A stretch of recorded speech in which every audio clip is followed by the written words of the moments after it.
Les amis, j'espère que ça va bien. J'espère que vous êtes heureux d'être ici, heureux de prendre du temps avec Dieu. Parce que c'est ça finalement qui est important. Et aujourd'hui, on continue notre série sur le livre des Actes qui s'appelle « De la parole qui est Jésus-Christ aux actes des apôtres, des chrétiens et de l'Église ». Et donc du coup, dans cette série, on étudie les débuts de l'Église, de comment tout ce que Jésus a dit pendant son ministère, ça vient à s'accomplir.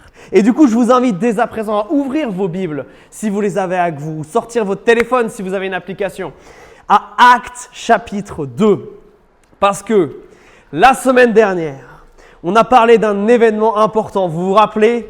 L'ascension, ce moment où Jésus monte au ciel, ce moment où Jésus reprend sa place de roi des rois sur l'univers.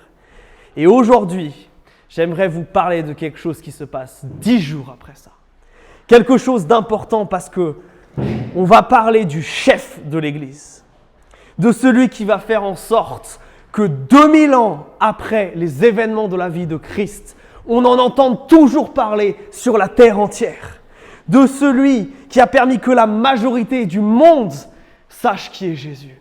Celui qui est membre de la Trinité, qui est Dieu. Celui dont on a chanté les louanges, je ne sais pas si vous l'avez noté, dans nos chants ce matin.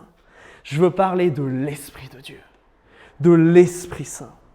Et il y a un moment où le Saint-Esprit se révèle de manière particulièrement spectaculaire, c'est la Pentecôte. Et je vous propose qu'on lise le récit de la Pentecôte. Alors, prenez vos Bibles, Actes chapitre 2, on va lire les premiers versets. Lorsqu'arriva le jour de la Pentecôte, ils étaient tous ensemble dans un même lieu. Quand tout d'un coup, il vint du ciel un bruit, comme celui d'un violent coup de vent, qui remplit toute la maison où ils étaient assis. Des langues leur apparurent, qui semblaient de feu, et qui se séparaient les unes des autres. Il s'en posa sur chacun d'eux. Ils furent alors tous remplis d'Esprit Saint, et se mirent à parler en d'autres langues, selon ce que l'Esprit leur donnait d'énoncer. Tiens.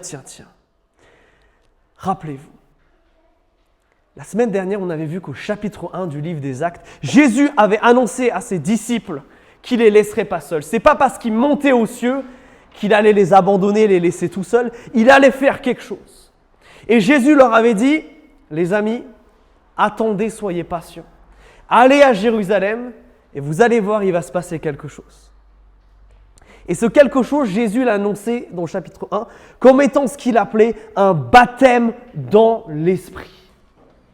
Et alors ce terme, pour nous comme pour eux, ça pose question. Un baptême, le mot baptême, ça veut dire se plonger, s'immerger. Alors généralement, on se fait baptiser du coup dans l'eau. À l'époque, c'était surtout pour se purifier, pour enlever des saletés. Mais là, on parle de se baptiser, non pas dans l'eau, mais dans l'Esprit Saint. Une sorte d'immersion spirituelle. C'est bizarre, non ? Et les disciples vont vivre cette expérience-là qu'on vient de lire hors du commun. Ils sont tous rassemblés, en train sans doute de prier, quand cet événement incroyable se passe. Et ils savent que c'est Dieu qui se manifeste parce qu'il y a deux détails importants dans le texte. Vous avez ce vent violent là, qui rentre d'un coup dans la pièce. Et vous avez cette histoire dont on va parler un peu plus en détail, un peu bizarre là, de feu qui vient, qui se pose sur eux. Et ces deux éléments, ils sont extrêmement importants. Parce que le feu comme le vent qui arrive de manière un peu bizarre comme ça, dans l'Ancien Testament, c'est des éléments qui manifestent que la présence de Dieu arrive. Rappelez-vous, le peuple hébreu, lorsqu'il est dans le désert, qu'est-ce qui le guide ? Une colonne de vent le jour, une colonne de feu la nuit. Mais surtout, à la Pentecôte, on se rappelle que Dieu a donné à Israël la loi sur le mont Sinaï, peut-être que vous vous rappelez de cette histoire. Et ce qui est intéressant, c'est que à ce moment-là, les Israélites qui voient les choses de loin, ils voient ce spectacle de son et de lumière, de vent et de feu. Et donc les disciples, là, il se passe quelque chose de bizarre. Ils savent que Dieu est en train de faire quelque chose. Mais ce qui est particulier, c'est que le vent, là, il n'est pas loin, il ne l'observe pas de loin, il est là avec eux. Que le feu, il n'est pas en haut de la montagne, il est au-dessus de leur tête et sur eux ensuite. Entre guillemets, Dieu qui était loin devient proche. Ce qu'ils expérimentaient avec leurs 5 sens de l'extérieur, maintenant tout d'un coup devient intérieur. Ces symboles de la présence de Dieu qu'ils voyaient au loin sont maintenant sur eux. En fait, c'est ça. C'est Dieu qui vient les immerger, les plonger dans sa présence. Et ça se matérialise par ces 2 éléments. Et ce qui est intéressant, c'est que c'est la 2e fois que les disciples vont expérimenter Dieu de manière intérieure. Et c'est ça finalement la Pentecôte. C'est premièrement Dieu en nous. C'est une révolution. Le Dieu qui était loin, qui était visible peut-être que dans un temple, qu'à certains moments donnés, à certains endroits et temps particuliers, maintenant ne se révèle plus dans un lieu géographique, plus à un endroit précis, mais dans des gens. Et ça, c'est absolument incroyable. Alors je vous ai dit à l'instant, et peut-être que vous avez tiqué quand j'ai dit ça, c'est la 2e fois que les apôtres expérimentent quelque chose comme ça. Parce qu'il se passe quelque chose en Jean chapitre 20, regardez, c'est juste après que Jésus ressuscite, il apparaît à tous les disciples, sauf à Thomas, et vous vous rappelez avec Thomas, il y a cette histoire où Thomas veut savoir si c'est vraiment Jésus, et il essaye de mettre ses doigts dans sa plaie pour vérifier que c'est lui. Et entre les deux, Jésus leur dit ceci, regardez, que la paix soit sur vous, parce qu'ils ont peur.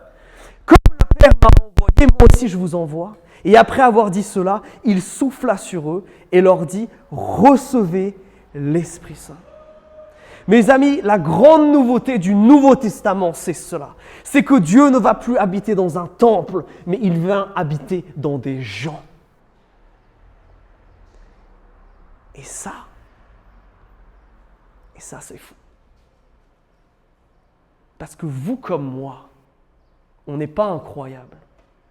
Vous comme moi, même pire, on fait le mal qui offense Dieu. Vous comme moi, on est totalement indigne que le Dieu qui a créé l'univers veuille habiter en nous, veuille être en communion telle avec nous, qu'il se dise « je vais habiter dans ces gens-là ». La Pentecôte, c'est ça mes amis. C'est le Dieu que je vois de l'extérieur qui vient à l'intérieur. C'est Dieu en nous. Et les chrétiens croient, mes amis, que lorsque on choisit de faire allégeance à Jésus, lorsqu'on dit les paroles des chants qu'on a chantés, quand on dit « Seigneur, viens régner en moi », maintenant c'est plus moi qui vis, mais je veux vivre pour toi. Et je veux vivre pour toi, pas par mes propres forces parce que je suis mauvais. J'ai besoin d'un sauveur qui est toi. Quand les chrétiens croient ça, alors l'Esprit Saint vient. Et les chrétiens peuvent expérimenter Dieu de manière personnelle, de manière intime. Et ça, c'est absolument extraordinaire. Le christianisme, c'est la seule religion qui affirme que le point de contact entre les humains et le divin, il ne se situe pas dans un lieu, il ne se situe pas dans l'au-delà, mais il se situe en nous. Et ça, c'est complètement fou. Et ça nous dit autre chose qui est important. C'est que ce Saint-Esprit, ce n'est pas une force. Ce Saint-Esprit n'est pas une puissance. C'est un être personnel. C'est Dieu lui-même, un membre de la Trinité. Et c'est lui qui veut venir habiter en toi. Et ça, mes amis, ça doit nous interroger. Est-ce que nous avons conscience de l'honneur et du privilège qu'un Dieu si grand veuille être en relation avec nous? Est-ce que nous avons conscience que nous vivons une grâce que la majorité de l'humanité avant Jésus et la majorité de l'humanité aujourd'hui, malheureusement, n'expérimente pas?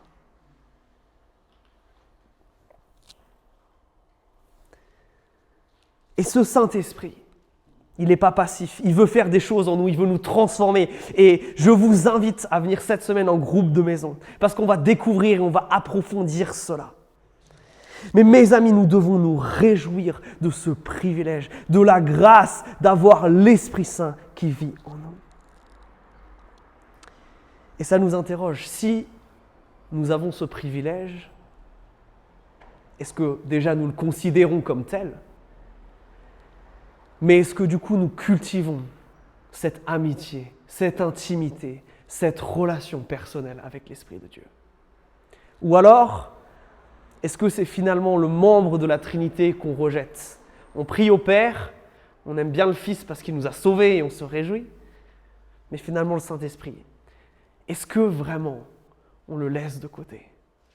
Ou alors est-ce qu'on passe nos vies à essayer d'être en communion avec lui, d'être en partenariat avec ce qu'il veut faire dans nos vies et dans la vie de ceux qui ne le connaissent pas encore?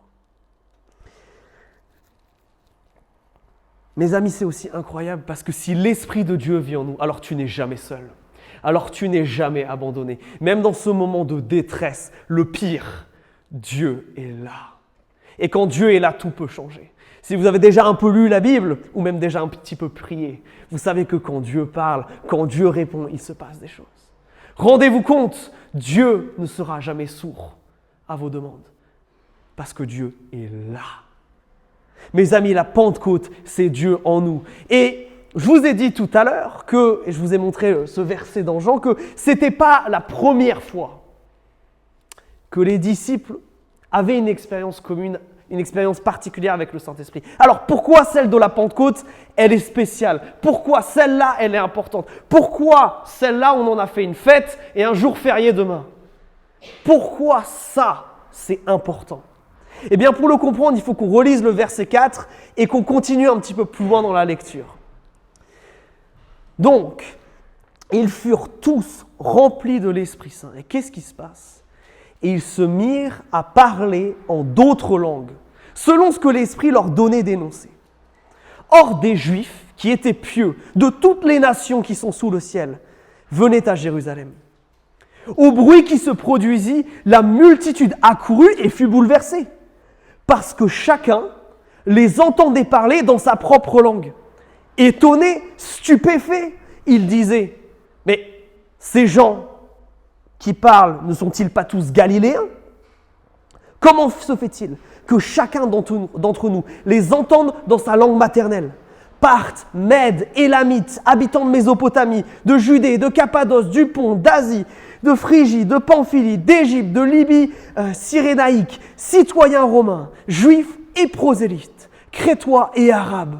Nous les entendons dire dans notre langue les œuvres grandioses de Dieu. » Mes amis, c'est pour ça que la Pentecôte, c'est une fête importante. C'est à cause de ce qui se passe là. Encore faut-il que nous le comprenions. Parce qu'il se passe ici un événement qui ne s'est jamais passé dans l'histoire jusqu'à présent et qui ne s'est pas repassé depuis. Il y a des langues de feu qui viennent sur les gens. Et ces gens-là, c'est des pêcheurs de Galilée, ce n'est pas des érudits, ce n'est pas des gens qui parlent plusieurs langues. Et tout d'un coup, quand ces langues de feu viennent sur ces gens se mettent à parler dans des langues qu'ils ne connaissent pas, qu'ils n'ont pas apprises. Qu'est-ce qui se passe? Et ce qui est intéressant, c'est que si vous regardez, là, on a cette longue liste des spectateurs, des gens qui viennent de partout tout autour. De partout dans l'Empire romain, qui viennent pour la Pâque et pour la Pentecôte, parce que c'est des fêtes importantes pour les Juifs, et qui tout d'un coup entendent parler de Dieu dans leur propre langue. Et comme vous voyez, le texte le dit, ils sont stupéfaits. Alors pourquoi ça c'est important? Eh bien parce que ça vient renverser un problème important dans l'humanité qui s'est passé en Genèse chapitre 11 et il faut que je fasse un petit retour en arrière dans l'histoire. Rappelez-vous, depuis le début de l'humanité, Dieu fait des choses bien. Il crée un monde beau, un monde bien. Il charge l'humanité d'en prendre soin. Mais comme vous le savez, on a tendance, nous les êtres humains, à faire n'importe quoi. Dieu nous donne des bonnes choses et nous on les détruit en péchant. Et alors Dieu éradique ce péché et recommence. Adam et Ève sont chassés du jardin. Caïn est chassé de là où il est. Puis à un moment, le mal est tellement grand que Dieu doit recréer tout. C'est l'histoire du déluge et de Noé, vous vous rappelez? Et ce cycle, il continue comme ça. Et puis en Genèse 10, Dieu dans sa bonté, il décide de créer le concept de nation, la diversité. La diversité des cultures. Et ça, c'est vachement bien parce que Dieu, il veut que ces cultures se répandent sur toute la terre. Mais voilà, les êtres humains décident de désobéir à Dieu encore une fois. Décident, au lieu de lui obéir, de se répandre sur la terre, d'être ces ambassadeurs de Dieu partout, de gérer la création comme Dieu veut qu'on la gère. Les êtres humains disent, non, on en a marre d'obéir à Dieu. au lieu de se disperser, on va se rassembler et construire cette énorme tour à Babel. Cette énorme tour qui est ce qu'on appelle une ziggourate dans ces temps-là. C'est une tour dont le but, c'est de manipuler une divinité. Et leur but serait clair. Non, Seigneur, on ne veut pas t'obéir. On ne veut pas t'obéir, Dieu. Non. On veut que toi, tu nous obéisses. Que toi, tu fasses comme nous, on a envie, en fait. Mais Dieu ne se laisse pas trop faire. Et Dieu décide de faire quelque chose. Il va faire en sorte que ces gens qui parlaient tous une même langue se mettent à parler plein de langues différentes. Et du coup, construire une tour alors qu'on ne parle pas tous la même langue, c'est bien compliqué, la construction s'arrête. Et alors Dieu, on l'a vu, il fait des bonnes choses, les hommes font n'importe quoi. Normalement, après, il y a quoi? Il y a jugement et Dieu recommence. Mais si je peux, entre guillemets, grossièrement simplifier les choses, Dieu décide à ce moment-là de quitter la stratégie du bâton et passer à la stratégie de la carotte. En disant, vous ne voulez pas de moi, c'est bien triste. Alors voilà ce que je vais faire. Je vais me choisir un tout petit peuple, il s'appelle Israël. Ils ne sont pas bien grands, ils ne sont pas bien forts, ils ne sont pas ouf de manière générale. Mais ils vont être dans une relation incroyable avec moi. Moi, je vais les choisir. Et moi, je vais leur donner une loi. Et moi, je vais être avec eux. Et moi, je vais être en relation avec eux. De manière à ce que vous tous là, quand vous voyez ce peuple, vous puissiez me voir. Quand vous voyez eux, vous n'ayez qu'une envie, c'est de venir vers moi. Vous n'avez plus envie, avec Babel, vous l'avez montré, que je sois votre Dieu. Et bien moi, j'ai envie de rappeler vos cœurs à la maison. J'ai envie que vous reveniez. Qu'est-ce qui se passe ici? À la Pentecôte, c'est Dieu qui a dit « Maintenant, ça suffit. Je viens regagner le cœur de toutes les nations. Toutes ces nations, je veux qu'elles soient sauvées. » Mais la plupart d'entre eux ne parlent pas hébreu. Ils ne sont pas capables de comprendre ce que la langue native des apôtres peut leur donner. Alors qu'est-ce que fait Dieu? Dans ce moment-là, il leur donne ce pouvoir surnaturel de pouvoir communiquer qui il est, de pouvoir communiquer à propos de Jésus, afin que tout le monde puisse l'entendre. Et ça, mes amis, c'est révolutionnaire et ça va donner même dans l'Église ensuite un don qui est le don des langues pour que chacun puisse entendre l'Évangile. Mes amis, la Pentecôte et ce qui s'y passe ici, c'est Dieu qui nous dit « Je suis pour vous. Je vous aime tellement que je viens vous chercher. » Et c'est d'autant plus important, nous qui sommes ici en France. On est à des milliers de kilomètres de la Judée. On ne parle pas du tout la même langue. Je ne sais pas si vous avez déjà vu de l'hébreu. C'est illisible. C'est la partie la plus dure de mes études de théologie. C'est incompréhensible pour nous. Si Dieu ne faisait pas quelque chose pour venir nous chercher, mes amis, on était foutus. Mais à la Pentecôte, Dieu dit « J'aime tellement l'humanité que maintenant, je vais faire en sorte qu'elle puisse entendre ce message d'amour. Qu'aucun ne périsse parce qu'il n'a jamais entendu parler de moi. » Et mes amis, ça c'est ce qui explique que tellement rapidement, l'évangile s'est répandu dans l'Empire romain. C'est pour ça que maintenant, sur tous les continents, vous pouvez trouver des églises. Parce que Dieu a décidé de sauver le monde. Parce que Dieu est pour nous. La colère de Dieu a été satisfaite par le sacrifice de Jésus-Christ. Dieu maintenant a pour ce plan magnifique de rentrer en relation avec chaque être humain. La Pentecôte, c'est ça, mes amis. Ce n'est pas seulement Dieu en nous, mais c'est Dieu pour nous.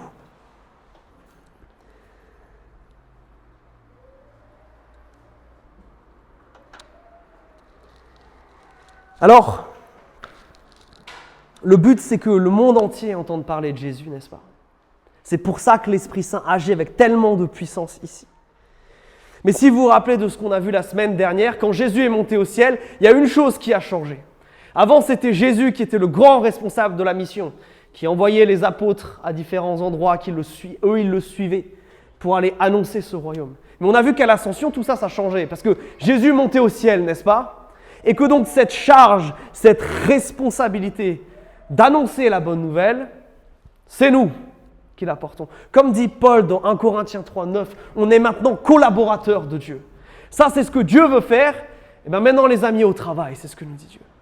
Je vais avoir besoin de vous pour que ce message se répande au monde. Non pas que Dieu serait trop faible pour l'accomplir par lui-même, mais on l'a vu, notre Dieu, c'est un Dieu de relation. C'est un Dieu qui veut être en nous. Et c'est pour ça qu'il veut nous utiliser. Et alors, là, mes amis, on arrive dans la partie qui nous stresse. Annoncer Jésus, pas si facile en vrai. Poil compliqué, n'est-ce pas? Là, je vous propose de voir ce que ce texte à nous apprendre sur le rôle du Saint-Esprit dans tout ça. Je reprends notre lecture à partir du verset 12. Tous furent stupéfaits et perplexes. Ils se disaient les uns aux autres, « Qu'est-ce que ça veut dire ?» Mais d'autres se moquaient en disant, « Ils sont pleins de vin doux. » Alors Pierre, debout avec les 11, éleva la voix et énonça ce qui suit à leur adresse. « Hommes de Judée, et vous tous qui habitez Jérusalem, prêtez l'oreille à mes paroles, sachez-le, ces gens ne sont pas ivres comme vous le supposez, car ce n'est que la 3e heure du jour ou 9 heures du matin. Mais ce qui a été dit et transmis par l'entreprise du prophète Joël s'accomplit aujourd'hui. Dans les derniers jours, dit Dieu, je répandrai mon esprit sur tous. Vos fils et vos filles parleront en prophètes. Vos jeunes gens auront des visions et vos vieillards auront des rêves. Oui, sur mes esclaves, hommes et femmes, en ces jours-là, je répandrai de mon esprit et ils parleront en prophètes. Mes amis, la 3e chose que nous apprend la Pentecôte, après Dieu en nous, après Dieu pour nous, c'est Dieu avec nous. Dieu ne nous a pas laissés seuls dans cette mission. Regardez ce qui se passe. Immédiatement, les gens se disent, c'est quand même un peu bizarre ce qui se passe. Ils ont entendu cet énorme coup de vent là, donc ils viennent voir ce qui se passe. Et là, ils entendent les apôtres parler dans toutes ces langues. Ils se disent, bon, ils ont dû boire un coup de trop, ils sont encore ivres de la veille. Et là, on a Monsieur Pierre qui arrive et qui commence avec zèle et courage à annoncer l'Évangile. C'est important que ça soit Pierre. Vous savez pourquoi ? Si vous étiez là à Pâques, vous vous en rappelez. Pierre, c'est quoi sa grande caractéristique ? C'est que c'est un mec qui est sanguin. S'il aime Jésus, il va lui dire. Mais Pierre, c'est pas aussi quelqu'un de fiable. Rappelez-vous, lorsque Jésus se fait arrêter, qu'est-ce qu'il fait Pierre ? Il le renie. Pierre, à 3 reprises, va dire à des gens, « Je ne connais pas Jésus. Je ne sais pas qui c'est. Ne me mettez pas dans le même groupe que lui. » Pierre, on ne peut pas dire que c'est l'homme le plus courageux qui soit. L'homme qui assume vraiment. Mais là, alors qu'il se produit quelque chose de bizarre, alors que déjà la foule commence à se moquer, qu'est-ce qui se passe ? Pierre est rempli soudain d'un courage qu'on ne lui connaît absolument pas. Et mes amis, c'est ça que fait le Saint-Esprit. Vous vous dites, évangéliser, c'est compliqué. Parler de Dieu dans une société qui pense même que le divin et le spirituel, ça n'a aucun sens, c'est compliqué, effectivement. Mais qui peut vous donner le courage ? L'Esprit. Si un lâche et un traître, finalement, comme Pierre, a pu se lever et déclarer qui est Christ à ce monde, alors vous aussi. Mais ce courage, attention, ne vient pas de vous, non. Sinon, l'évangile mettrait beaucoup de temps à se propager si c'était que centré sur nous. Non, ça c'est une œuvre de Dieu. L'Esprit avec nous, c'est-à-dire qu'il nous donne non seulement le courage, mais notez quelque chose d'autre, aussi le contexte. Pierre, s'il avait dû réfléchir, comment est-ce qu'il aurait commencé à annoncer l'évangile ? Je ne sais pas trop. Mais qu'est-ce que Dieu a permis ? Qu'il se passe ce truc bizarre du vent là, qui attroupe la moitié de la ville à côté. Que là, il y ait ces langues qui leur soient données. Ce n'est pas un truc qu'ils ont choisi, ça leur est arrivé. Et qu'est-ce qui s'est passé ? Ils ont pu témoigner. Qui s'est occupé de tout ça ? Le Saint-Esprit. Dieu nous équipe comment ? Avec du courage et en nous donnant ces opportunités-là. C'est ça que fait l'Esprit Saint en nous. Premièrement. Mais après, il va nous équiper de manière un peu plus concrète. Et là, c'est le début du texte, de la fin du texte qu'on a commencé à lire et que je veux relire. Cette prophétie de Joël, du prophète Joël que Pierre voit s'accomplir ici. Il dit ceci. Dieu a promis que dans les derniers jours, je répandrai de mon esprit sur vous tous. Vos fils et vos filles parleront en prophètes, vos jeunes gens auront des visions et vos vieillards auront des rêves. Oui, sur mes esclaves, hommes et femmes, en ces jours-là, je répandrai mon esprit et ils parleront en prophètes. Et là, on a un problème. Parce que généralement, ça, là, on l'envoie dans 2 directions qui sont complètement opposées et qui ne sont pas justes. Mes amis, il y a marqué le mot prophète. On nous parle de vision, on nous parle de songe, on nous parle de rêve. En 2 versets, tout ça c'est mentionné 4 fois. Ça veut bien dire que quand Dieu choisit de parler, il fait comme il veut. Et comme il a envie, ça inclut aussi ça. Dieu veut communiquer. Et comment il veut communiquer ? Eh bien, parfois, il va avoir des choses précises à nous dire. Et comment il va les communiquer ? Eh bien, par des prophéties. Des prophéties dans l'Ancien Testament, c'est ces messages venus directement de Dieu. De l'autre, il y a des visions, des choses qu'on voit. Rappelez-vous, Pierre, un tout petit peu plus tard dans Actes, il va voir quelque chose de bizarre avec des animaux, etc. Et Dieu va se servir de cette vision-là pour l'envoyer annoncer l'évangile à d'autres. Et enfin, par des rêves et par des songes. Donc, mes amis, ne nous y trompons pas. Dieu parle et Dieu parle encore par ces choses-là. Si vous suivez un peu le travail de l'ONG Porte Ouverte, vous savez, qui vient en aide aux chrétiens dans les pays où c'est difficile d'être chrétien, ils vous diront que les gens connaissent Jésus, en particulier dans les pays extrêmement radicaux et musulmans, par des rêves. Dieu parle comme ça. Maintenant, ne tombons pas dans l'extrême exactement inverse. Pourquoi nous sont donnés ces prophéties, ces visions et ces rêves ? Pas pour faire de nous des géants spirituels, pas pour que nous vivions nos meilleures vies. Non! Dans quel but ? Que ce monde connaisse Jésus. Et ça, c'est important. Je vois aussi beaucoup trop d'entre nous qui, c'est excitant un miracle. C'est excitant de se dire que Dieu peut nous donner des révélations spécifiques. Mais bien souvent, si on veut vivre ces choses-là, c'est dans un petit but égoïste. C'est pour moi vivre des choses avec Dieu, pour que moi. Pas pour que ce monde vive des choses. Et j'ai envie de vous provoquer de la manière suivante. Vous voulez entendre des prophéties, vous voulez recevoir des songes et des visions, alors commencez à prêcher l'Évangile. Parce que c'est dans ce cadre-là que ces choses se révèlent. Et Dieu dit une dernière chose, il nous parle aussi de miracles. Je ne l'ai pas mentionné, ou de prodiges, vous l'avez au verset 19, et qui décrit tous ces prodiges qui vont se passer ensuite. Dans un seul but, verset 21, afin que quiconque qui invoque le nom du Seigneur soit sauvé. Tout ça, ça a ce but-là. Ce que je viens de vous dire pour la prophétie, c'est aussi vrai pour les miracles. Vous voulez en voir, commencez à prêcher l'Évangile, parce que Dieu va faire des choses. Donc, tout ça, c'est des choses avec lesquelles Dieu veut nous équiper. Et j'aimerais terminer ce temps en parlant un petit peu de la pratique. Parce que souvent, on est convaincu de ces choses-là. Après, quand on doit les vivre, c'est des choses un peu plus complexes. Parce que j'aimerais vous soumettre l'idée que de ne pas croire que Dieu peut vous donner une vision, une prophétie ou un songe pour que l'Évangile avance, ne pas croire ça, c'est tout aussi grave que de penser que j'ai reçu quelque chose de la part de Dieu, le communiquer à toute la terre, alors que ça ne venait que de moi. Et c'est là où il faut que nous fassions attention, que nous ne tombions pas dans des extrêmes. Et j'aimerais vous redire très rapidement ce dont on avait parlé quand on avait étudié le livre de Jude ensemble.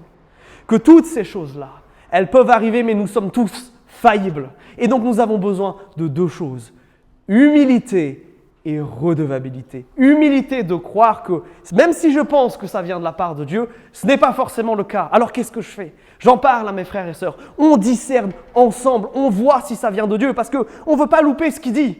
Mais en même temps, on ne veut pas avoir l'arrogance de dire ça vient de Dieu si ça ne vient pas de lui. Rappelez-vous que dans l'Ancien Testament, quelqu'un qui disait Dieu a dit et que ça ne se passait pas, caillassé à mort.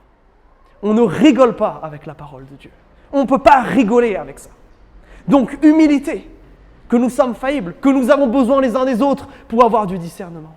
Et redevabilité, parce que nous voulons voir si ces choses s'accomplissent. Malheureusement, il y a trop de gens qui arrivent, qui disent « Écoute, j'ai reçu un truc incroyable de la part de Dieu pour toi. » Et qui vont te dire un beau discours, quelque chose de magnifique, qui après vont s'en aller et tu ne vas jamais les voir. Ça, c'est pas bon. Si tu penses parler de la part de Dieu, tu dois le faire avec peur et tremblement. Et avec la volonté de vérifier si ce que tu as dit est vrai ou pas. Parce que si ce n'est pas le cas, alors tu as besoin de demander pardon avec Dieu. Tu as besoin de lui demander pardon. On ne rigole pas avec la parole de Dieu. Revenons-en au sujet de la Pentecôte. La Pentecôte, mes amis, ça doit être un temps de joie. Un temps de joie parce que, enfin, Dieu ne vit plus dans un habitat de pierre et de bois, mais dans des êtres humains. Que Dieu va être en communion spéciale avec chacun d'entre nous. Que pour ça, il nous missionne dans le monde entier pour annoncer cette nouvelle magnifique. Les amis, ça doit nous réjouir parce que le christianisme, encore une fois, c'est une de ces seules religions qui proclame que son message est pour tous et pour toutes. Qu'importe qui il est. Regardez, on parle de fils, de filles, on parle de jeunes gens, on parle de vieillards. Mais surtout, on parle de toutes les nations. Oui, nous croyons que ce message-là, il doit être répandu à tous et à toutes. Et le fait que notre Dieu se préoccupe de tout le monde, ça aussi, ça doit nous mettre dans une joie incomparable. Dieu veut être en relation avec toi. Dieu veut t'envoyer. Et même au-delà de ça, même dans cette mission qui paraît parfois si compliquée d'annoncer Jésus à un monde qu'il ne connaît pas, Dieu veut t'équiper. Dieu va te donner le courage. Dieu va créer les occasions. Dieu va t'équiper. Mes amis, un texte comme ça doit nous procurer une forme de joie et de sainte, j'ai envie de dire, révolte. De se dire qu'il y a un monde qui se meurt en ce moment. Un monde qui se meurt parce qu'il ne connaît pas Jésus-Christ. Et que Dieu, lui, il est prêt à faire tout ce qui est en son pouvoir pour que ces gens soient sauvés. Il est mort sur la croix. Il envoie l'Esprit Saint. Dieu est prêt à faire sa part. La question, c'est est-ce que vous et moi sommes prêts à nous lever pour que l'Évangile soit annoncé, et particulièrement dans notre belle ville de Nantes. Vous savez que, et j'aimerais vous encourager en vous disant ceci, le CNEF, qui est l'organisation qui regroupe toutes les églises évangéliques, a lancé un grand programme il y a quelques années qui s'appelle 1 pour 10 000. Une église pour 10 000 habitants. La bonne nouvelle, mes amis, c'est qu'on est une des régions qui a le plus d'églises qui s'implantent. 5 juste cette année. Le problème, c'est qu'on est aussi une des régions qui a le moins d'églises. Et ça veut dire, mes amis, qu'on a encore tellement de travail. Mais qu'on va voir Dieu agir. On va voir Dieu faire des miracles. Qu'on va voir Dieu faire des prodiges. On va voir des choses se passer qu'on n'imaginait même pas. Pas parce qu'on est bien, pas parce qu'on est extraordinaire, mais parce que Dieu veut sauver cette terre. Et donc, les amis, je vous invite maintenant à ce qu'on puisse répondre à ce que Dieu nous dit là. À prendre un instant de réflexion. Est-ce que cette relation spéciale avec Dieu, Dieu en moi, c'est quelque chose que je chéris? Est-ce que je prends du temps avec celui que j'appelle mon Seigneur et mon Sauveur? Est-ce que je l'entretiens? Est-ce que je la développe? Par exemple, est-ce que je viens régulièrement dans une assemblée pour l'adorer? Est-ce que je viens régulièrement dans un groupe de maison pour grandir, pour apprendre qui il est? Dieu avec nous. Est-ce que je vis avec cette mentalité, cette espérance en tête que Dieu veut sauver absolument tout le monde autour de moi, mes voisins, quels qu'ils soient, grands ou petits, jeunes ou vieux, qu'importe leur origine, absolument tous. Et enfin, est-ce que tu marches avec cette conviction que Dieu va te donner ce dont tu as besoin pour que ces gens entendent parler de lui? Est-ce que tu marches avec la conviction que Dieu veut parler? Et est-ce que tu es prêt à recevoir ce qu'il veut te donner pour que tu accomplisses cette mission? Je vous invite à prendre un instant de réflexion, un instant de silence, un instant pour parler à Dieu.